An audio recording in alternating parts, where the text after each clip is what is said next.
സഞ്ജു തന്റെ തിരിച്ചുവരവ് അറിയിച്ചിരിക്കുകയാണ്. സിംബാബ്വെ മണ്ണിൽ സഞ്ജു തകർത്തടിച്ചിരിക്കുകയാണ്.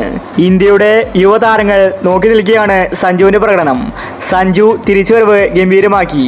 വേൾഡ് കപ്പിൽ തന്നെ സഞ്ജുവിനെ കളിക്കാൻ അവസരം കിട്ടിയില്ല. അതിന്റെ വാശി സഞ്ജു സിംബാബ്വേയിൽ തീർത്തു. ഇന്ന് നടന്ന പ്രാക്ടീസ് മാച്ചിലാണ് സഞ്ജുവിന്റെ വെടിക്കെട്ട്. ഇതിനെക്കുറിച്ചാണ് നമ്മൾ ഇന്നത്തെ വീഡിയോയിൽ നോക്കുന്നത്.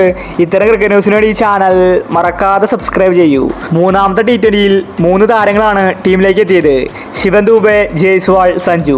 ഇന്നത്തെ മാച്ചിൽ അടിച്ചു കളിച്ചത് ജയ്സ്വാളും സഞ്ജുവുമായിരുന്നു. റിങ്കു സിംഗ് പതിവ് പോലെ തന്നെ ഫിനിഷിംഗിൽ മികച്ച കളി കാഴ്ചവെച്ചു. പുതിയൊരു ഓപ്പണിംഗ് ജോഡിയാണ് ഇന്ന് കളിച്ചത്. ജയ്സ്വാളും അഭിഷേകുമാണ് ഓപ്പണിംഗിൽ ഇറങ്ങിയത്. അഭിഷേകിനെ മാറ്റി നിർത്താൻ സാധിക്കില്ല. ജയ്സ്വാൾ വന്നതുകൊണ്ട് താരത്തെയും ഇറക്കണം. അതുകൊണ്ട് 2 താരങ്ങളെ ഓപ്പണിംഗിൽ പരീക്ഷിച്ചു. അതുകൊണ്ട് ഇന്നത്തെ മാച്ചിൽ ഗില്ല് ഓപ്പണിംഗിൽ കളിച്ചേക്കില്ല.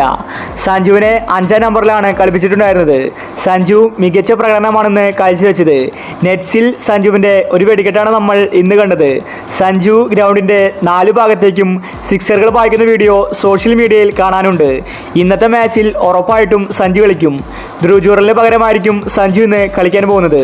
ഇന്ത്യയുടെ മെയിൻ കീപ്പർ സഞ്ജു തന്നെയായിരിക്കും. സിംബാബ്വെ സീരീസിൽ സഞ്ജു ഒരു വെടിക്കെട്ട് ബാറ്റിംഗ് പുറത്തെടുക്കും. സീനിയർ താരങ്ങൾ ഉള്ളതുകൊണ്ട് സഞ്ജുവിന് അവസരങ്ങൾ കിട്ടാറില്ല. ഇപ്പോൾ മുഴുവനായിട്ടും യുവതാരങ്ങളാണ്. അതുകൊണ്ട് സഞ്ജുവിനെ കസറാൻ പറ്റിയ സുവർണാവസരമാണ്. സഞ്ജു അതിൻ്റെ വരവ് അറിയിച്ചിരിക്കുകയാണ്. സഞ്ജുവിനെ സിംബാബ്വെ പിച്ചിൽ കളിച്ച പരിചയമുണ്ട്. സഞ്ജുവിടെ തകർത്തടിച്ചിട്ടുമുണ്ട്. അതുകൊണ്ടാണ് സഞ്ജു വന്ന വഴിക്ക് തന്നെ മികച്ച കളി കാഴ്ചവെച്ചത്. സഞ്ജുവിന് ബാറ്റിങ്ങിന് അവസരം കിട്ടിയാൽ സഞ്ജു ഇന്ന് സെഞ്ചുറി വരെ അടിക്കാൻ സാധ്യതയുണ്ട്. സഞ്ജുവിന് ബാറ്റിങ്ങിന് അവസരം കിട്ടാൻ സാധ്യത കുറവാണ്. കാരണം മുൻപിൽ തന്നെ ഒരുപാട് മികച്ച താരങ്ങളുണ്ട്. കഴിഞ്ഞ മത്സരത്തിൽ നമ്മൾ അത് കണ്ടതാണ്. അപ്പോൾ നമുക്ക് ഇന്നത്തെ 3ാമത്തെ T20ക്ക് വേണ്ടി കാത്തിരിക്കാം.